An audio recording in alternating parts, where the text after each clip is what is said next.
Hi, this is Rabbi Dr. Sid Weinberg here with my able assistant E, and we are talking about Rosh Hashanah and Yom Kippur.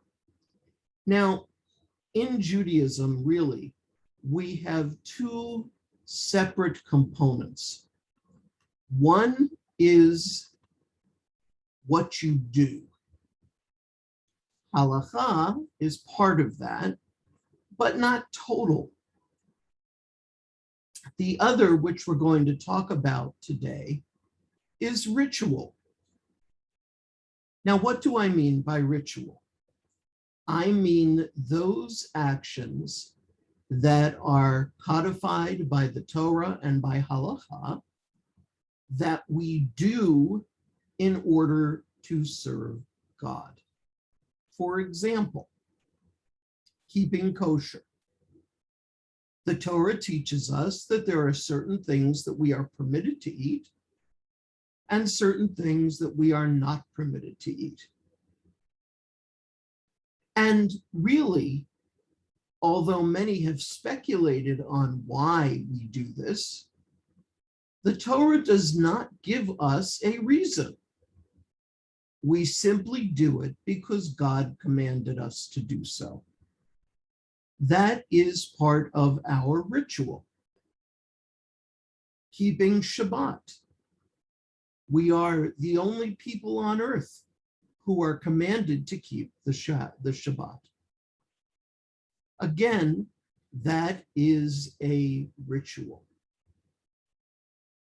The prayers that we use are not only a ritual for each of us, but because they are in the plural, they are a ritual in which we all share as a community. We are also supposed to pray on our own, but there are certain prayers that we are obliged to say at certain times, like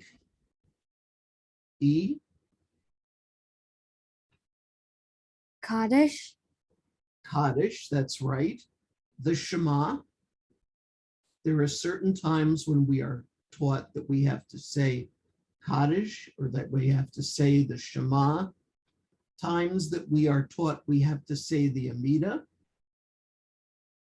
And so those form part of our ritual life. Now, there are some traditions that are not focused on ritual. When and how you do things does not really matter in some religions. But in Judaism, it does matter. During the 1800s and the 20th century, the reform movement of Judaism began to change. It was originally founded as a movement of ethics.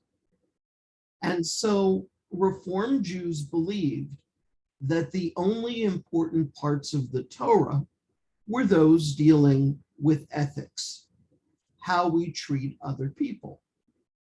Therefore, they did not feel a need to keep kosher or to keep the Shabbat.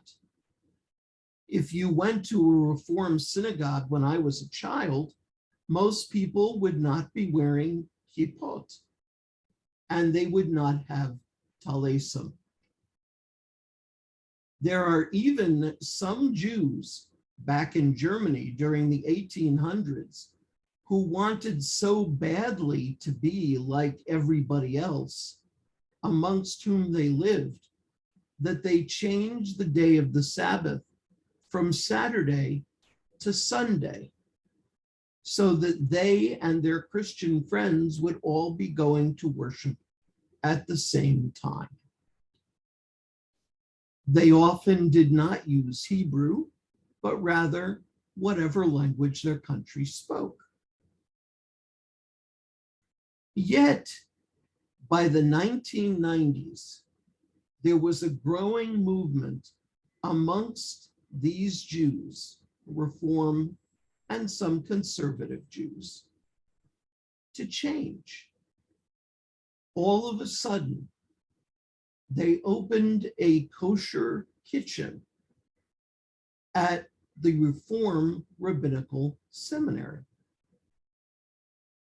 Most Reform synagogues today, although it is not mandated, most men at Reform synagogues today wear a kippah and a tallis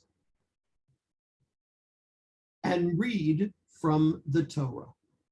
No one in any movement of Judaism today would ever consider moving Shabbat from Shabbat to Sunday. So the question then becomes why? And the answer is really very simple. You do not need to be Jewish to be an ethical person. There are good people everywhere who do the right thing, who follow what God has taught us, even though they may not know that they're doing it. But being an ethical person does not make one a Jew. What makes us Jewish, what makes us Kodesh, separate, that's what Kodesh means. What makes us Kodesh from others are our rituals, the way that we live, the wearing of a kippah, keeping kosher, keeping Shabbat. Those are the things that make us different. And I'm not saying that you have to do it in an orthodox way or a conservative way or in any kind of way. But being Jewish means living like a Jew. And that means ritual. Most Jews today have a Pesach Seder, and many Jews continue to observe Rosh Hashanah and Yom Kippur, even if they skip synagogue the rest of the year.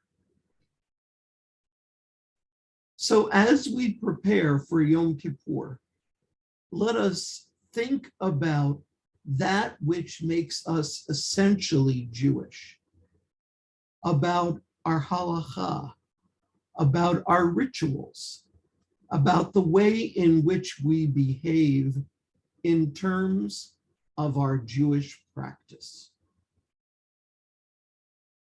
On Yom Kippur, in the Or Chadash Ohel, I will be speaking about the second component to being Jewish, the one that Isaiah references in the Haftorah that is read on that day, and that is ethical and moral living.